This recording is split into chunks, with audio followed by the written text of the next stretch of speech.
નમસ્કાર મિત્રો મંત્રી કુંવરજીભાઈ બાવળિયા શું ભવિષ્ય ભાખી ગયા છે કે પછી એમની પ્રકૃતિ છે, એમનો સ્વભાવ છે ભગવાનનું નામ લેવું અને જનકલ્યાણ કરવું? ખરા અર્થમાં પદયાત્રા પાછળનો અર્થ શું? એ પદયાત્રા કાઢી રહ્યા છે, પદયાત્રા પાછળનું ગણિત શું? આ સમયે આ પદયાત્રા શું સૂચવે છે? વિસ્તારથી વાત કરું, ગુજરાતમાં એક ચર્ચા નવી શરૂ થઈ છે. લોકો સવાલ પૂછી રહ્યા છે કે આ કુંવરજીભાઈ બાવળિયા પદયાત્રા કેમ કરી રહ્યા છે? ઘેલા સોમનાથથી સોમનાથની આ પદયાત્રા પાછળ એમનો હેતુ શું હોઈ શકે? એ શું વિચારી રહ્યા છે? એમને શું લાગી રહ્યું છે? સામાન્ય રીતે કેબિનેટ મંત્રી આ પ્રકારે પદયાત્રા કરે આપણને સવાલ થાય. ને રાજકારણીઓ અને ખૂબ જૂના રાજકારણીઓ હોય એ તો એક એક કામ વિચારીને કરતા હોય છે, એક એક નિવેદન વિચારીને આપતા હોય છે. તો આ તો આટલી મોટી પદયાત્રા 7 દિવસની, લાગ્યું કે આ વિશે થોડી ચર્ચા કરવી જોઈએ, આ વિશે થોડા લોકો સાથે વાત કરવી જોઈએ, આપના સુધી માહિતી પહોંચાડવી જોઈએ. તમે જુઓ, પહેલી વાત તો એ છે કે કુંવરજીભાઈ બાવળિયા આ પદયાત્રા કાઢી રહ્યા છે, ખૂબ જ સારી બાબત છે. છેલ્લા ઘણા સમયથી કુંવરજીભાઈ બાવળિયા સામે સવાલો થઈ રહ્યા હતા. આ વચ્ચે કુંવરજીભાઈ બાવળિયા ઘેલા સોમનાથથી સોમનાથની પદયાત્રા કાઢે અને તેનું નામ આપે જન કલ્યાણ. ભગવાનનું નામ તો છે તે, પરંતુ જન કલ્યાણ માટેની આ યાત્રા છે. તો લોકોને પણ ગમે, એમને પણ ફાયદો થાય. અને બીજી વાત એ છે કે એમની છબી જે છેલ્લા ઘણા મહિનાઓથી ખરડાઈ રહી છે તેમાં થોડી અસર થાય. મંત્રીમંડળનું વિસ્તરણ થયું પહેલા તો એ સમાચાર હતા કે આ કુંવરજીભાઈ બાવળિયાને મંત્રીમંડળમાં લેવામાં આવશે કે નહીં. પરંતુ આજની તારીખે પણ એ સ્વીકારવું પડે કે સૌરાષ્ટ્રમાં સોલંકી પરિવાર હોય કે પછી આ બાજુના પટ્ટામાં, રાજકોટ બાજુના પટ્ટામાં કુંવરજીભાઈ બાવળિયા હોય, એ મુખ્ય ચહેરાઓ રહ્યા છે, વિકલ્પ નથી મળતો. અને આ જ કારણોસર એ બંનેને ફરી રાખવામાં આવ્યા, જાળવી રાખવામાં આવ્યા, પરસોત્તમભાઈ અને કુંવરજીભાઈ. આ કુંવરજીભાઈ જ્યારે વિછ્યાકાંડ થયો ત્યારે પણ ચર્ચામાં આવ્યા, ત્યારબાદ જસદણમાં પણ એક હત્યા થઈ ત્યારે પણ ચર્ચામાં આવ્યા, હમણાં દુષ્કર્મનો કેસ સામે આવ્યો, નિર્ભયા કાંડ જેવો, ત્યારે પણ ચર્ચામાં આવ્યા. સવાલ એ થતો હતો કે શું એમની વિધાનસભા એમની પાસેથી લપસી રહી છે? ઓછામાં પૂરું એમના જ સમાજના એક યુવા નેતા અને આમ આદમી પાર્ટીના આગેવાન બ્રિજરાજ સોલંકી પણ મેદાને છે, ભયંકર પ્રચાર કરી રહ્યા છે. ચૈત્ર વસાવા જેવા યુવા નેતા સાથે આદિવાસી વિસ્તાર ફરીને આવ્યા છે અને ઉપરથી જસદણમાં ડેરા તંબુ નાખીને બેઠા છે, ત્યાં જ રહેવા જતા રહ્યા છે. આમ તો ભાવનગરના છે પરંતુ ત્યાં જતા રહ્યા છે. તો સવાલ આપણને એ થાય કે શું આવનારી વિધાનસભા ચૂંટણીને લઈને? નહીં, આવનારી વિધાનસભા ચૂંટણી તો હજુ વાર છે, 2027નો સમય છે. શું લોકસભા ચૂંટણી આવશે એની તૈયારી કરી રહ્યા છે? એનો તો ખૂબ સમય છે. શું રાજ્યસભામાં જવું છે કુંવરજીભાઈ બાવળિયાને? મન હોઈ શકે, પરંતુ એમાં પણ કોમ્પિટિશન છે, એને પણ લાંબો સમય છે. સ્થાનિક સ્વરાજ્યની ચૂંટણી અતિ મહત્વની હોઈ શકે, પરંતુ કુંવરજીભાઈ બાવળિયા ખૂબ જ જૂના રાજકારણી છે અને એ શું વિચારતા હોય, કઈ રીતે કામ કરતા હોય, તેની પાછળ તેનો હેતુ શું હોય એ જ જાણે. અમે એ પણ પ્રયત્ન કર્યો કે એમની વિધાનસભામાં એમના હરીફ છે એ શું વિચારે છે. અમે હમણાં જે બ્રિજરાજ સોલંકી, નવો ચહેરો જસદણમાં ખૂબ દોડી રહ્યો છે, એક્ટિવ છે, તેની સાથે વાત કરી. અને અમે મુકેશ રાજપરા કે વિછ્યા આંદોલનથી બહાર આવેલો ચહેરો, તેની સાથે વાત કરી. સાંભળો કે આ બંને શું જવાબ આપ્યો, બંને કુંવરજીભાઈની આ પદયાત્રાને કઈ રીતે જોઈ. જે રીતના માનનીય કુંવરજીભાઈ બાવળિયા સાહેબે જન કલ્યાણ શિવ પદયાત્રાનું, શિવ વંદના પદયાત્રાનું જે આયોજન કર્યું છે, તો એક શિવ ભક્ત તરીકે, એક મહાદેવના ભક્ત તરીકે ખૂબ જ સારી આ કામગીરી કહેવાય કે શિવ વંદનાના લઈને, જન કલ્યાણને લઈને આવી એક પદયાત્રાનું આયોજન કર્યું છે. પરંતુ મારો સવાલ એ છે કે અત્યાર સુધી આવું કેમ કરવામાં નહોતું આવ્યું? હવે મને એવું દેખાય છે કે તમે સમાજની વચ્ચે જઈ નથી શકતા, તમે પાર્ટી લેવલે લોકોની વચ્ચે જઈ નથી શકતા, ત્યારે તમારે ધર્મનો સહારો લેવો પડ્યો છે, ધર્મનો માર્ગ અપનાવવો પડ્યો છે. ત્યારે મારો સવાલ છે કે આજ દિન સુધી અત્યારે કોઈ દિવસ આવું કરવામાં નહોતું આવ્યું, પરંતુ હમણાં તાજેતરમાં આવા અનેક કાર્યક્રમો ભારતીય જનતા પાર્ટી દ્વારા થાય છે. ત્યારે 100% હું એવું વિચારું છું કે જો જનનું કલ્યાણ કરવું હોય, લોકોનું કલ્યાણ કરવું હોય, તો ખરેખર એમના પ્રશ્નોને લઈને સરકારમાં વાત મૂકવી પડશે. જે રીતના વિછ્યાની અંદર 92 નિર્દોષ લોકો ઉપર ખોટા કેસો કરીને એમને જેલ હવાલે કરવામાં આવ્યા, એ આજ દિન સુધી પીડાઈ રહ્યા છે, એમનો પરિવાર બરબાદ થઈ ગયો છે, એ આર્થિક ખૂબ જ નબળા છે, છતાં પણ મોંઘા વકીલો રોકીને એમનો કેસ લડવો પડે છે. 15 દિવસે કોર્ટ અને પોલીસ સ્ટેશનના ધક્કાઓ ખાવા પડે છે. તો જો ખરેખર ભારતીય જનતા પાર્ટીના નેતાઓને જનનું કલ્યાણ કરવું હોય તો આ નિર્દોષ લોકોને તાત્કાલિક ધોરણે કેસો પાછા ખેંચવામાં આવે, જેલમાંથી બહાર કાઢવામાં આવે. એનું કારણ છે, તાજેતરમાં આપણે જોયું કે હાર્દિક પટેલ અને અલ્પેશ કથેરિયા ઉપર જે રાજદ્રોહના કેસો લાગ્યા હતા, તો અત્યારે બંને ભાઈઓ ભારતીય જનતા પાર્ટીમાં છે, તો તાત્કાલિક એમના કેસો પાછા ખેંચાવવામાં આવી નાખ્યા. તો આ વિછ્યાનો જે બનાવ છે એમાં પણ નિર્દોષ લોકો છે, કોઈ પ્રૂફ નથી, કોઈ એવિડન્સ નથી, છતાં પણ માત્ર ને માત્ર જસદણ અને વિછ્યાના 18 વર્ણના લોકોને ધાક ધમકી આપવા માટે, ડરાવવા અને ધમકાવવા માટે એક આવું ષડયંત્ર રૂપી એ લોકો ઉપર કેસ કરવામાં આવ્યા છે. અને બીજી વાત કરું કે જન કલ્યાણની જો આપણે વાત કરતા હોય તો જસદણ વિછ્યાની અંદર મોટા પ્રમાણમાં હિન્દુ સમાજના લોકો રહે છે.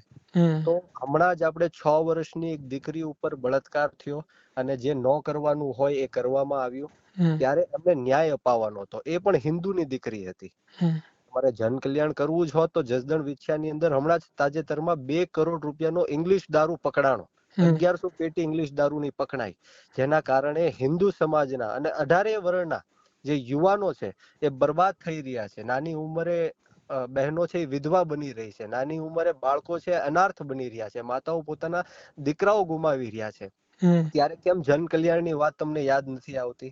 અને ચોક્કસપણે હું માનું છું કે હવે રાજકીય રીતના ભારતીય જનતા પાર્ટીના બેનર લઈને આ લોકો ગામે ગામ નથી જઈ શકતા, આ લોકો પબ્લિકની વચ્ચે નથી જઈ શકતા, એટલા માટે ધર્મનો સહારો લેવો પડ્યો છે. સામાજિક લેવલે પણ લોકો હવે જાગૃત થઈ ગયા છે, આ લોકોને ઓળખી ગયા છે, એટલે એમને પણ એમને સમર્થન નથી મળતું, એટલા માટે આ ધર્મને લઈને આ લોકો વચ્ચે જાય છે. પરંતુ મેં જયારે ફોટોઝ ને એવું જોયું ત્યારે મને કોઈ લોકલ લોકો નથી દેખાણા, માત્ર ને માત્ર જે લોકો અધિકારીઓ હોય કે ધંધાકીય રોજગાર રીતના એ લોકો સાથે જોડાયેલા લોકો હોય, એટલે પરાણે લોકો લાવીને આવી એક યાત્રા કરે છે. પરંતુ કોઈ વાંધો નહીં, જસદણ અને વિછ્યાના લોકોને બધી જ ખબર છે અને એ લોકોની આત્મા જાગી ગઈ છે અને સંપૂર્ણ રીતના આવનારા દિવસોમાં એમના બાળકોના ભવિષ્ય માટે, ખેડૂતોના હક અધિકાર માટે આવનારા દિવસોમાં મેદાનમાં આવશે. બ્રિજરાજભાઈ, 2 સવાલ હતા, એક સવાલ પૂછો. બીજો સવાલ એ છે કે તમને લાગે છે કે કુંવરજીભાઈ અત્યારથી જે પ્રકારે પદયાત્રા કાઢી રહ્યા છે એ આવનાર દિવસમાં, એ પછી જસદણ વિધાનસભાની વાત હોય કે પછી ઓવરઓલ ગુજરાતની પરિસ્થિતિ હોય, તમને અને તમારી પાર્ટીને નુકસાનકારક સાબિત થશે? જી, જે રીતના મેં વાત કરી કે આમ આદમી પાર્ટી છે એ 2022ની ચૂંટણીમાં બીજા નંબર ઉપર રહી હતી, અને આપણે જો આંકડાકીય આ ચૂંટણીને જોઈએ તો કુંવરજી બાવળિયા સાહેબને 63,000 વોટ્સ મળ્યા હતા, અને એની સામે આપણે વિપક્ષના બંને મળાવીને વોટ જોઈએ તો 90,000 કરતા પણ વધારે વોટ થાય છે. એટલે 100% એમના વિરુદ્ધમાં મતદાન થયું છે. એનું કારણ છે, ચોખ્ખું કારણ છે કે જે રીતના આ જસદણ વિછ્યાના લોકોને ગુલામ બનાવીને રાખ્યા છે, ડરાવી ધમકાવીને રાખ્યા છે. અત્યારે હું જસદણ વિછ્યાના પ્રવાસમાં છું, અનેક જગ્યાએ જ્યાં જ્યાં જાઉં છું ત્યારે જીબી કેટલા દિવસથી તમે ત્યાં છો? તમે શું હવે ત્યાં જ રહો છો? હું જસદણ વિછ્યા જ રહેવા માટે આવી ગયો છું અને અનેક ગામડાઓના મેં પ્રવાસ કર્યા છે, મુલાકાત કરી છે. ત્યારે લોકોમાં ડર છે, એક ભયનો માહોલ છે કે તમે આવો છો ત્યારે બીજા જ દિવસે લાઇટના ચેકિંગો આવે છે, 2-2, 3-3 લાખના દંડ ફટકારવામાં આવે છે, ધંધા રોજગાર ઉપર પ્રહાર કરવામાં આવે છે, દુકાનો હોય, હોટલો હોય એને બંધ કરાવી નાખવામાં આવે છે. તો આવા અનેક પ્રયત્નો થાય છે ડરાવવાના, ધમકાવવાના. પરંતુ હવે હું ચોક્કસપણે માનું છું કે લોકો ચૂંટણીની રાહ જોઈ રહ્યા છે, લોકતાંત્રિક રીતના આ ભારતીય જનતા પાર્ટીને જવાબ આપવાના છે. અને મેં કીધું એમ કે આ નિર્દોષ 92 જે 18 વર્ષના લોકો છે એમની વાત હોય કે પછી અહીંયા દારૂનું જે કાર્ટલ ચાલી રહ્યું છે, ડ્રગ્સનું કાર્ટલ ચાલી રહ્યું છે, જસદણ વિછ્યાની અંદર માથાભારે ગુંડા તત્વો જે રીતના બેફામ બની રહ્યા છે, રેપના મામલાઓ ખૂબ જ વધી રહ્યા છે, ત્યારે જસદણ વિછ્યાના લોકો ખૂબ જ જાગૃત થઈને આવનારા દિવસોમાં જડબાતોડ જવાબ ભારતીય જનતા પાર્ટીને દેશે. જી ધન્યવાદ, આપ અમારી સાથે જોડાયા, સમગ્ર વાત કરીએ બદલ આભાર. હાલ અહીંના સ્થાનિક ધારાસભ્ય કેબિનેટ, ગુજરાતના કેબિનેટ મિનિસ્ટર જે પદયાત્રા કરી છે, જે ઘેલા સોમનાથથી સોમનાથ સુધી જવા નીકળ્યા છે, પણ લોકોએ એના કિંમતી મત અને એને હોદ્દો અપાયો હોય તો વિસ્તારની અંદર જે ઘટતી કરતી વસ્તુ હોય, દાખલા તરીકે પિયત માટેના પાણી હોય, ગટરની સમસ્યા હોય, લાઇટની સમસ્યા હોય, રોડ રસ્તા અત્યારે ઉખડી ગયા છે, સ્કૂલોની અંદર શિક્ષકો નથી, સરકારી સ્કૂલ ભાંગતી છે. આવા બધા પ્રશ્નો ખરેખર તો પદયાત્રા જસદણ વિછિયા તાલુકાની અંદર કરવાની જરૂર છે. અહીંયા અનેક એવા પ્રશ્નોથી લોકો પીડાય છે. આ પદયાત્રા કરવાથી જેને નામ એને આપ્યું છે જન કલ્યાણ, પણ કોઈ કલ્યાણ જનતાનું થવાનું નથી. માત્ર ને માત્ર આ રાજકીય સ્ટન્ટ છે. દરેક જિલ્લાને દાખલા તરીકે એ બાજુના એ પોતે પ્રભારી છે, એટલે માત્ર ને માત્ર એક આ ભાજપનો પ્રચાર છે. કોઈ જન કલ્યાણ યાત્રા કરવાથી જસદણ વિછિયા તાલુકાની પ્રજાને કોઈ ફાયદો થવાનો નથી. ભાજપનો પ્રચાર કરવા નીકળ્યા હોય એવું અમને લાગે છે. મુકેશભાઈ, વાત એ છે કે એમને જો જસદણ વિછિયામાંથી કઈ ફાયદો થવાનો ન હોય તો સારું કહેવાય ને કે ભાઈ એ કોઈ પણ સ્વાર્થ જોયા વગર પદયાત્રા કરી રહ્યા છે. કોઈ પણ સ્વાર્થ વગર, તમે જે કહો છો સ્વાર્થ એને એટલા માટે કે ઈ ઓલ ગુજરાતની અંદર ભાજપનો પ્રચાર કરવા માટે નીકળ્યા છે. એને કદાચ યાત્રા કરવી જ હોય તો જસદણ વિછિયાની અંદર જે ઘટતું કૂરતું છે એની અંદર ધ્યાન આપો ને. એને મિનિસ્ટર બનાવ્યા. જે આજની તારીખમાં વિછિયાના ગામડાઓ પિયત માટે પાણીથી વંચિત છે. અનેક જગ્યાએ જે ભૂગર્ભ ગટરના કામ થયા છે, રોડ રસ્તાના કામ, મોટા મોટા ભ્રષ્ટાચાર થયા છે. તો એની અંદર જોવાની જરૂર છે. યાત્રા તો ખરેખર આ કરવાની જરૂર છે. આ યાત્રાથી કોઈ જનકલ્યાણ, જનતાને ફાયદો થાય એવું મને લાગતું નથી. તમે કહી રહ્યા છો ભારતીય જનતા પાર્ટીને, એક મને લાગે આવનાર સમયમાં સ્થાનિક સ્વરાજ્યની ચૂંટણી છે, બાકી તો કોઈ મોટી ચૂંટણી નથી જોવા મળી રહી. એ જોઈને તમે શું કહેશો? સ્થાનિક સ્વરાજની અંદર હમણાં તાજેતરની અંદર ગ્રામ્ય વિસ્તારની અંદર ખેડૂતો નારાજ છે. શિક્ષિત બેરોજગારોની સંખ્યા દિન પ્રતિદિન વધતી જાય છે. લોકોને રોજગારી નથી મળતી, એટલે 100% ભારતીય જનતા પાર્ટીને તકલીફ પડશે. અને લોકો હવે નકરી વાહવાહીમાં નહીં, પણ એનું પણ વિચાર છે કે આપણને શું ફાયદો થાય. રોજગારી મળતી નથી, નોકરી મળતી નથી, યોજનાકીય લાભ મળતો નથી, તો 100% ભારતીય જનતા પાર્ટીથી પ્રજા હવે થોડીક આગી જાય છે. ધન્યવાદ આપ અમારી સાથે જોડાયા બદલ. આભાર. આપણે સાંભળ્યું કે બ્રિજરાજ સોલંકીએ શું કહ્યું, મુકેશ રાજપરાએ શું કહ્યું. તમે સમજો કે 1% એ ચાન્સ પણ છે કે રાજકીય કામ ના પણ હોય, મોટા મોટા રાજકારણી પદયાત્રા કરે કે કંઈ કરે તેની પાછળ રાજકીય હેતુ ના પણ હોય, પણ એની શક્યતા 1% છે. મોટા મોટા રાજકારણી ખૂબ વિચારીને કામ કરતા હોય છે.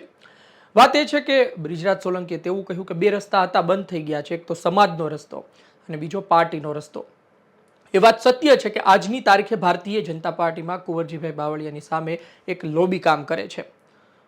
એમની જ પાર્ટીમાં એના દુશ્મનો ખૂબ મોટી માત્રામાં છે.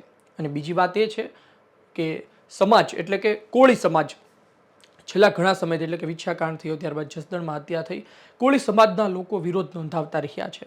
તેની સામે કુંવરજીભાઈ બાવળિયાના સમર્થકો પણ આવતા રહ્યા છે. એટલે બ્રિજરાજ સોલંકી કહ્યું કે આ બંને રસ્તા બંધ થઈ ચૂક્યા છે, આટલા માટે હવે એ ધર્મનો રસ્તો પકડી રહ્યા છે. મુકેશ રાજપરાએ કહ્યું કે આ યાત્રા તો તમારે જસદણમાં કાઢવાની જરૂર છે. કેટલી ખરાબ પરિસ્થિતિ છે, પાણીના લોચાથી લઈને દરેક જગ્યાએ, તો ત્યાં યાત્રા કાઢો, અહીં ઉદ્ધાર કરો. ખેર બંને પોતપોતાની વાત મૂકી. તમે જુઓ કે નેતાઓ ખૂબ હોશિયાર હોય છે. તેઓ ધાર્મિક હોય, આધ્યાત્મિક હોય, બધી વાત 100% સાચી, પરંતુ ખૂબ હોશિયાર હોય. તેને 5 વર્ષ પછી કંઈ કરવાનું હોય ને તો પણ અત્યારથી તૈયારી શરૂ કરી દે. હવે ખબર નથી આ કે એની તૈયારી ચાલી રહી છે, રાજ્યસભાની તૈયારી ચાલે છે, આવનાર દિવસની લોકસભાની તૈયારી ચાલે છે, કે પછી એમની જ વિધાનસભામાં જે ભયંકર ડખા શરૂ થયા છે, ભયંકર વિરોધ શરૂ થયો છે, આ જોતા હવે પહેલેથી જ તૈયારી કરવી પડશે, ખૂબ તૈયારી કરવી પડશે. આ જ કારણોસર અલગ અલગ વિસ્તારમાં ફરી રહ્યા છે. દલીલ કરનાર વર્ગ હશે તેમનું એવું પણ કહેવું હશે કે ભાઈ એ ક્યાં ફક્ત જસદણમાં યાત્રા કાઢી રહ્યા છે, એ જુનાગઢ, પોરબંદર અને રાજકોટથી પસાર થતી આટલી મોટી યાત્રા કાઢી રહ્યા છે. 100% સાચી વાત ફક્ત જસદણને લઈને ના હોઈ શકે, પરંતુ એની છબી તો સુધરે. એ વિસ્તારમાં ફરે તો એના પડઘા, એની અસર એમની વિધાનસભામાં પણ પડે. અને જે લોકો, કારણ કે તમે જુઓ કે કોઈ પણ વ્યક્તિ હોય, કોઈ પણ તેમણે ખરાબ કર્યું હોય, પરંતુ અંતે જ્યારે ધર્મનો માર્ગ પકડીને હાથમાં ધજા લઈને ફરે, જ્યારે એની સાથે કોઈ ધર્મ લાગી જાય અથવા કંઈ ધાર્મિક બાબતો લાગી જાય, ત્યારે લોકો તેનો વિરોધ કરતા ડરતા હોય છે અથવા તો તેનાથી દૂર રહેતા હોય છે. ખેર જોઈએ આવનાર દિવસને લઈને શું વિચારી રહ્યા છે.